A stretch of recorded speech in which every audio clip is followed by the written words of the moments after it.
Bismillahirrahmanirrahim. Dear students, Assalamu alaikum. I am Abdul Rahman and you are watching my YouTube channel. Welcome to the class. I hope you would have understand the previous topics.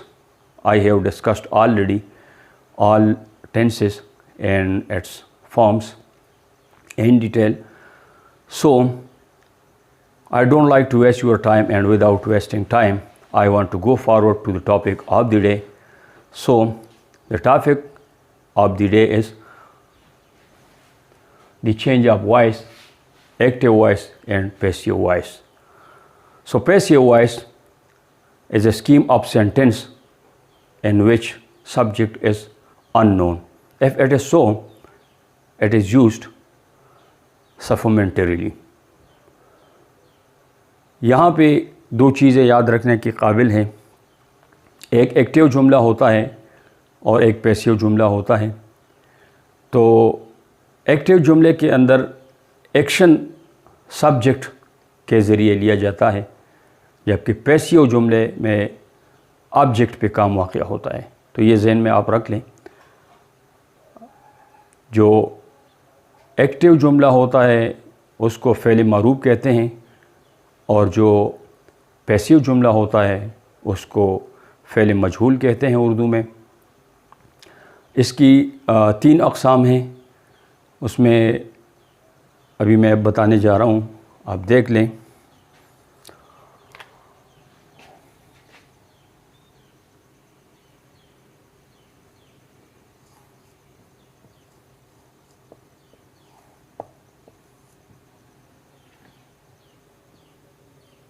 ऐसा जुमला जिसमें file काम करे.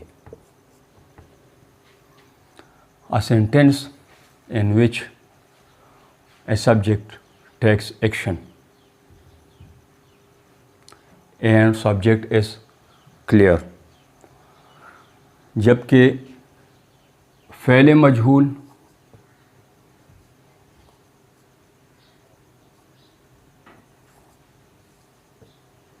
ऐसा जुमला होता है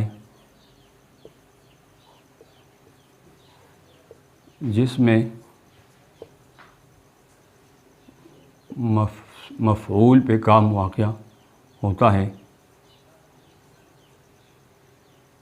मफ़ऊल पे काम वाक़या होता है. इसकी तीन अक़साम है. नंबर एक, फ़ेल लाज़िम.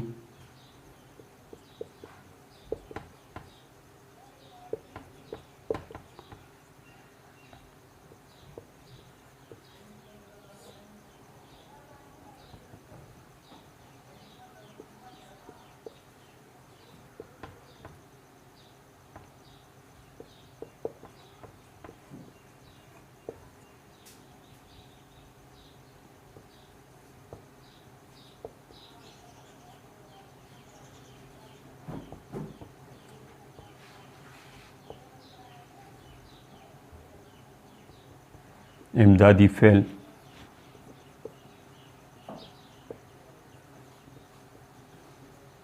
Helping verb.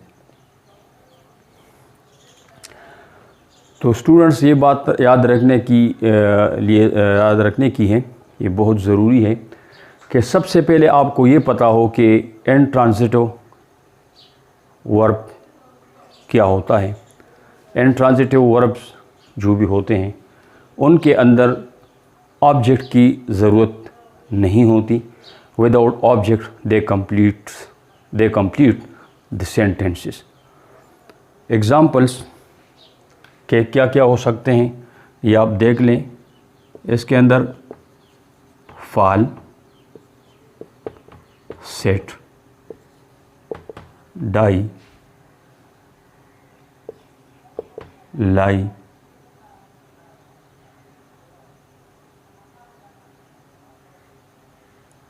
यही हो सकते हैं. और भी हो सकते हैं लेकिन ये चंद मिसालें आपकी समझाने के लिए हैं. Secondly, transitive verbs are those verbs to which object is required. Without object, they don't make a sense. They can't complete the sentence. ये जुमले को मुकम्मल नहीं कर सकते हैं. ट्रांजिटिव वर्ब इसको कहते हैं. इसमें बहुत सारी चीज़ें आ सकती है. मिसाल के तौर पे मैं मिसाल देता हूँ. The cat kills a rat. तो यहाँ पे ये जो है kills हैं, इसके लिए एक ऑब्जेक्ट रेट की ज़रूरत है, जो कि यहाँ पे मैंने लगा दिया है. अगर ये ना हो तो जुमले की समझ नहीं आएगी. ये एक कंप्लीट सेंस नहीं बना सकता और पता नहीं चलेगा कि किसके बारे में बात हो रही है. आगे रही हेल्पिंग वर्ब. तो हेल्पिंग वर्ब का इस्तेमाल कुछ यूँ होगा कि हम ऑब्जेक्ट को देखेंगे according to object. According to object, it is used if the object is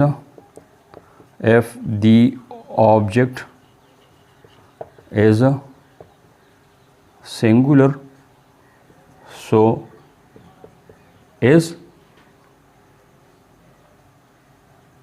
used, and if the object is plural, so are is used in the sentences. आपने देख लिया है कि पहले मारूफ ऐसा जुमला जिसमें फ़ाइल काम करें और उसका फ़ाइल क्लियर हो, नोन हो. मजहूल ऐसा जुमला जिसमें मफ़ूल पर काम वाक़या हो, मफ़ूल पर काम वाक़या होता है या वाक़या हो. इसके आगे किस्में बताई गई है कि इंट्रांजिटिव वर्ब्स वो होते हैं जिनमें ऑब्जेक्ट की ज़रूरत नहीं होती और वो जुमला कंप्लीट करता है. मिसाल के तौर पर इसकी मिसालें आगे मैं देने लगा हूँ, इसको आप अपने पास नोट कर लें. ये एक बहुत ज़्यादा अहम मौजू है, इसलिए बिल तरतीब मैं इसको पढ़ाता हूँ ताकि आप इसको समझ लें.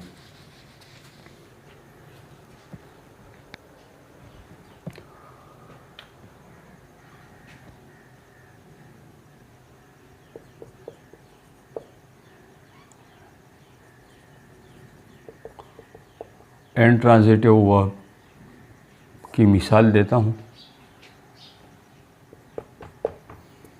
वो रोता है. ही वीप्स. वो रोता है. एक और मिसाल देता हूँ. वो दूर भागता है. ही runs away.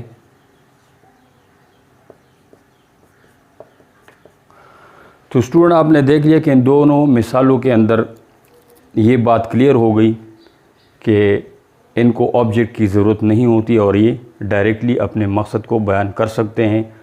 ही वीप्स, वो रोता है, वो भागता है. यहाँ पे एक कंप्लीट सेंस समझने को मिलती है. ये तो भी इंट्रांजिटिव की मिसालें. These are examples for intransitive verbs. अभी ट्रांजिटिव वर्ब की बात करते हैं.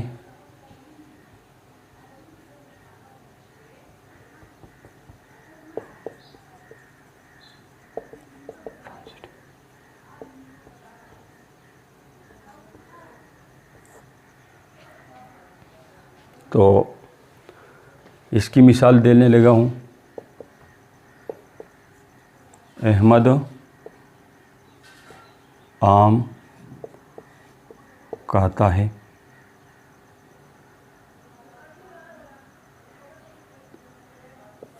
अगर हम इसकी जगह ये कह लें कि अहमद कहता है तो समझ में नहीं आएगा कि क्या कहता है, इसलिए ये एक इनकम्प्लीट जुमला तस्वर किया जाएगा। तो ट्रांजिटिव वर्ब का इस्तेमाल होता है यहाँ पे, Ahmad eats a mango, Ahmad आम खाता है। ये मिसाल हुई। दूसरी मिसाल,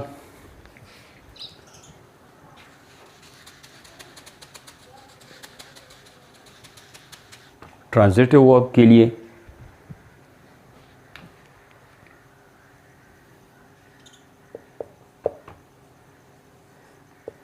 मेहमान खाना कहते हैं।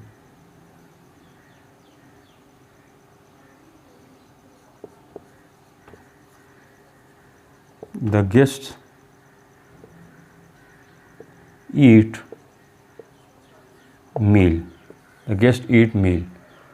मेहमान खाना कहते हैं। तो यहाँ पे भी एक कंप्लीट सेंस समझने को मिलती है कि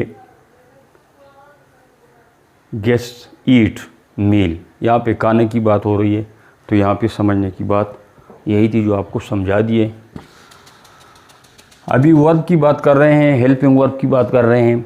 तो helping verb will be according to object, according to object. ये अकॉर्डिंग टू जो हेल्पिंग वर्ब है ये अकॉर्डिंग टू ऑब्जेक्ट होगा। अगर तो ऑब्जेक्ट प्लूरल है तो यहाँ पे आर लगेगा, जैसे पहले मैं बता चुका हूँ। If the subject is singular so as will be used. For example,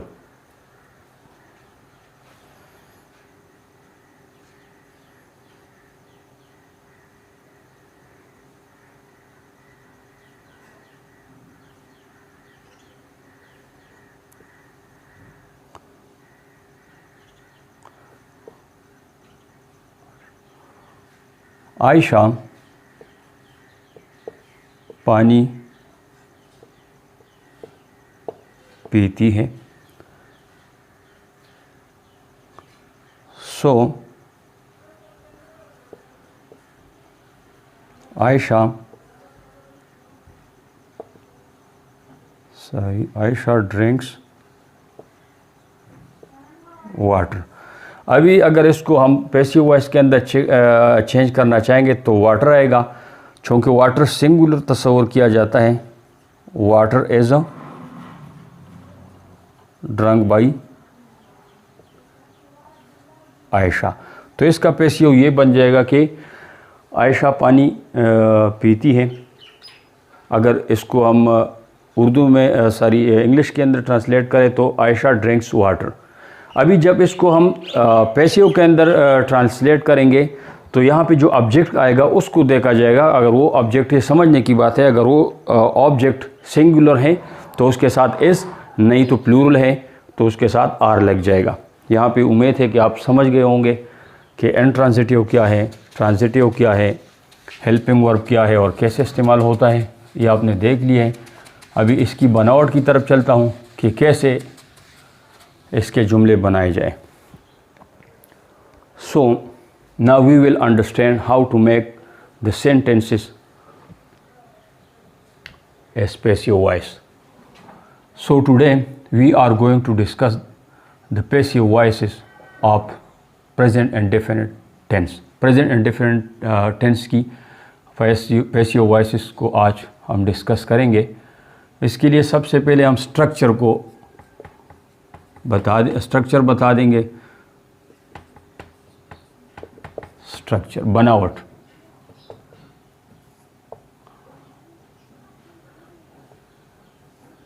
पहले मजहूल बनाने का तरीक़ाकार। तो बनावट में क्या होगा, सबसे पहले मफ़ऊल को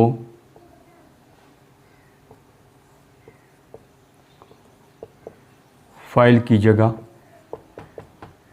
रख देंगे। एक बात। दूसरी बात, इमदादी फ़ेल का इस्तेमाल कर लेंगे। तीसरे नंबर पे वर्ब की तीसरी फॉर्म इस्तेमाल होगी। और चौथे नंबर पे बाएं लग जाएगा। और फिर आखिर पे सब्जेक्ट आ जाएगा। हम जब भी एक्टिव वॉइस को पैसिव वॉइस में चेंज करेंगे तो यही रूल्स अप्लाई करेंगे। इन रूल्स को याद रखिएगा, अपनी कापियों में नोट कर लें ताकि आपके लिए आसानी रहे। We will have to change active voice into passive voice, so we will adopt this structure for changing these voices. Number one, at the beginning of the sentence, we will replace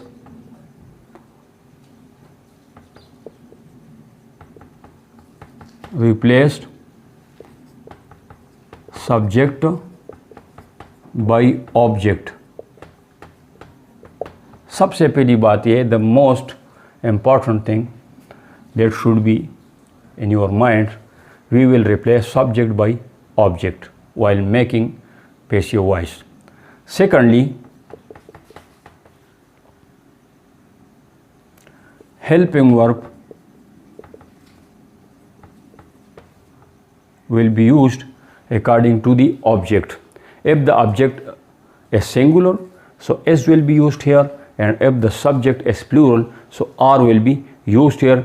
This thing is very important to be understand. तो ये आप ज़रूरी है कि इसको समझ लें. After the helping verb, third form of the verb will be used. Third form of the verb. Third form of the verb will be used here. Keep in mind that always in passive voice we will have to put third form of the verb. इसमें पहली, दूसरी और तीसरी form इस्तेमाल नहीं होगी. So first form or second form will not be used in passive voice. This is a clear thing. After the third form of the verb, we will have to add by. We will have to add by. At the last, at the end of the sentence, we will have to put subject. Subject. End पे subject आ जाएगा. तो तलबा, as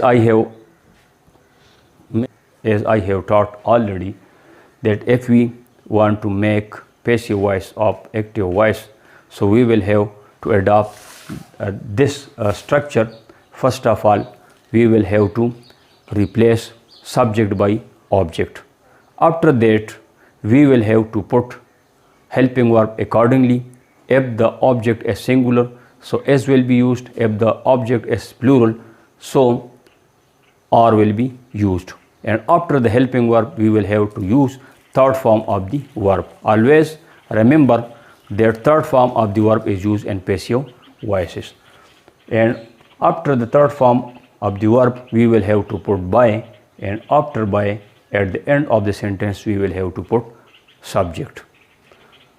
उम्मीद करता हूँ कि आप समझ गए होंगे. I hope you would have understood the topic, and if you find this video helpful for yourself and you understand something, so share this video with your friends, like this video and subscribe the channel for more new contexts. And one thing is requested for your comments.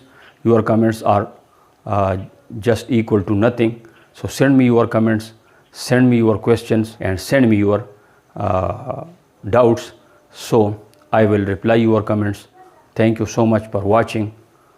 Take care of yourself. See you next. Bye bye.